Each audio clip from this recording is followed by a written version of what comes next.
Okay, so I just figured out something. People were having some problems regarding how to create a smooth transition from a T pose to the animated file, so that they can take this file to Marvelous Designer and then apply cloth simulations on it and do whatever they want. Like, so this this thing, like, I figured out, it's kind of like out here, it's kind of janky. As you can see, the neck, it's kind of delayed, so that is a bit janky. But after it settles down, we have the pose, and then it starts animating. So it's uh, this works like properly. So what was happening is, if you can see, uh,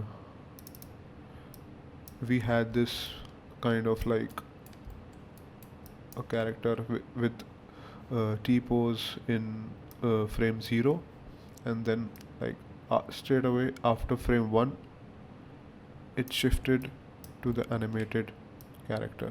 So we have just one frame over here to shift from the T pose to the animated character, which is not like suitable if you are trying to do cloth simulations, because cloth simulations need time to, like, the cloth needs time to settle down.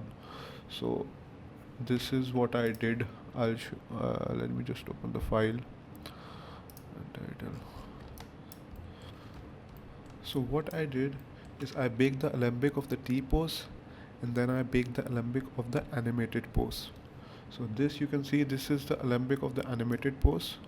And what I did, I offset the animation to 30 frames so that the animation starts only at 30 frames.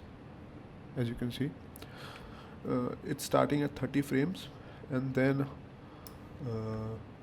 let me just hide this.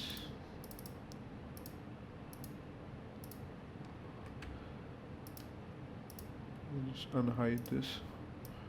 Yeah. So what I did, I just converted this into a mesh, like the Alembic file into a mesh, and duplicated that. So we have a geometry file of 3 different objects, and then we have a Alembic file of the T pose, and then we have a Alembic file for the animated pose. Then I applied pose morph tag on top of the 3 of them, right? Over here, rigging, pose morph tag, right? And after that, in the pose morph tag, I created 2 tags.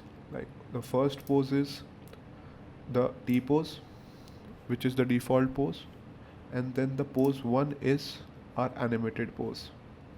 I did all of that for every object, like, respectively. Like, this one is for exosuit T, this is the T pose, and then this is the animated pose, and then this one is also the T pose over here. Then this one is the animated pose, and just converted them. Clicked here over animate, and just click here animate, and just click here animate. And now what you can do is you can adjust these sliders. You can adjust these sliders to control the pose of the Alembic files that you just created. So I'll just unhide the original the object which I put the pose tag on, and now, as you can see, right now the pose 0 is 100%. It's applying 100% over here, and pose 1, which is the animated pose, it's not applying. So ultimately I animated it, and I animated it from 0 to 30 frames per second. So we have 1 second to just have a smooth fall off to from the T pose to the animated pose. And now, as you can see, when we play, yeah, so Also, I converted the animation to 180 frames so that we have 30 frames extra.